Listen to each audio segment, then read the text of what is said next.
tunay mong ina. Kinuha kita kay Rosel. Di ka niya pinamigay. Kinuha kita. Walang paalam.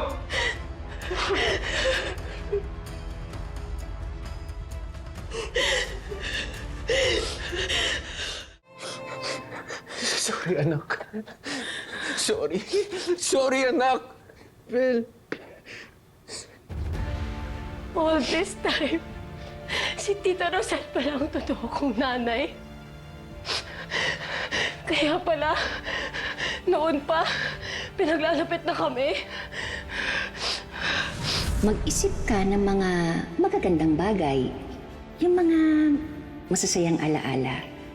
Para sa ganon, hindi mo masyadong maramdaman yung hapti. Mas nakakahiya kung hindi mo tatapusin yung laban. At saka, isipin mo yung mga taong nagmamahal sa'yo. Isipin mo yung daddy mo. Ano na lang sasabihin niya kapag nalaman niya na hindi mo tinapos yung laban? Walang masama sa pagiging isang ampon. Kaya dapat, huwag mo ikahiya yun.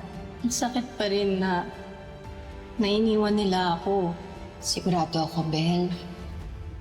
May mabigat na rason kung bakit ginawa yun ng mga magulang mo. Kilala ko si Bel. Mabait siyang tao. Marunong siyang makisama. Pero hindi naman ibig sabihin nun, kukonsintihin niya ang kasamaan.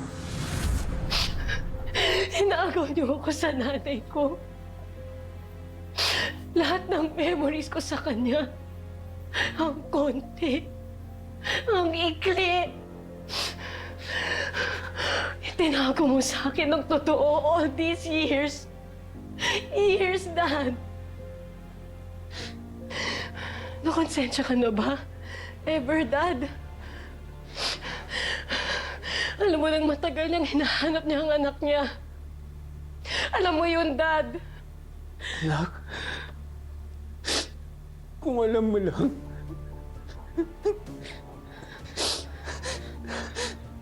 araw-araw ko pinapatay ng konsensya ko. Araw-araw ko nagsisisi. Maraming pagkakataon na gusto ko magsabi ng totoo kay Rosel, sa'yo. Pero hindi ko magawa. Bakit? Hindi ko magawa. Bakit? Natatakot ako!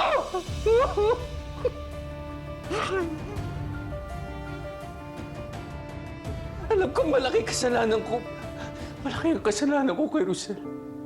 Pwede niya akong kasuhan ng kidnapping. All these years, akala ko iniwan ko ng nanay ko because I wasn't enough. Akala ko pinamigay niya ako because I was not worth it. That feeling na disposable lang ako. That I am not worth loving. Dala-dala ko yung buong buhay ko, Dad. Alam ko. Tapos, malalaman ko na hindi niya alam na kinuha mo ako. Napakasama mo, Dad. Hindi lang sa akin. Lalo na sa kanya, Dad.